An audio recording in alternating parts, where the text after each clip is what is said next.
క్రీడాకారులు క్రీడా స్ఫూర్తిని కలిగి ఉండాలని భూపాలపల్లి ఎమ్మెల్యే గండ్ర సత్యనారాయణరావు అన్నారు. గోరికొత్తపల్లి మండల కేంద్రంలో వాలీబాల్, కబడ్డీ పోటీలు జరిగాయి. ఈ కార్యక్రమంలో ముఖ్య అతిథిగా పాల్గొని ఎమ్మెల్యే గండ్ర సత్యనారాయణరావు క్రీడలను ప్రారంభించారు. అనంతరం ఆయన మాట్లాడారు. గోరికొత్తపల్లి గ్రామంలో ముదిరాజు యూత్ ఆధ్వర్యంలో వాలీబాల్ క్రీడలు నిర్వహిస్తున్నటువంటి సందర్భంగా గ్రామస్తులకు ప్రతి ఒక్కరికి కూడా పేరు పేరున మకర సంక్రాంతి శుభాకాంక్షలు, అభినందనలు, కృతజ్ఞతలు తెలియజేస్తూ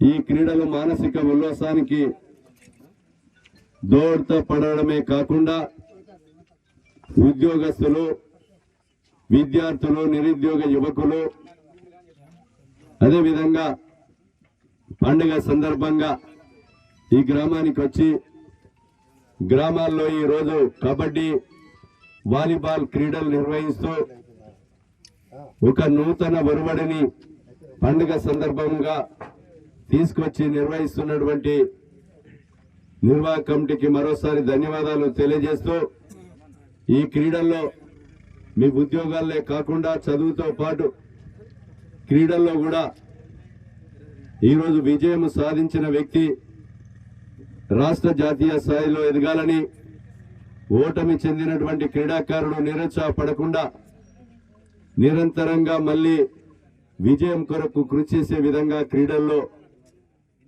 మరి మీరందరూ కూడా రాబోయేటువంటి విద్యార్థులను, గ్రామంలో ఉన్న యువకులను కూడా క్రీడాకారులుగా తీర్చిదిద్దే బాధ్యత కూడా క్రీడాకారులు తీసుకోవాల్సిందిగా విజ్ఞప్తి చేస్తూ ఈ క్రీడాకారులకు రాబోయేటువంటి రోజుల్లో నా సహకారము, సంపూర్ణ సహకారము క్రీడా వస్తువులకు కానీ, అదేవిధంగా ఇది మండల కేంద్రమైంది.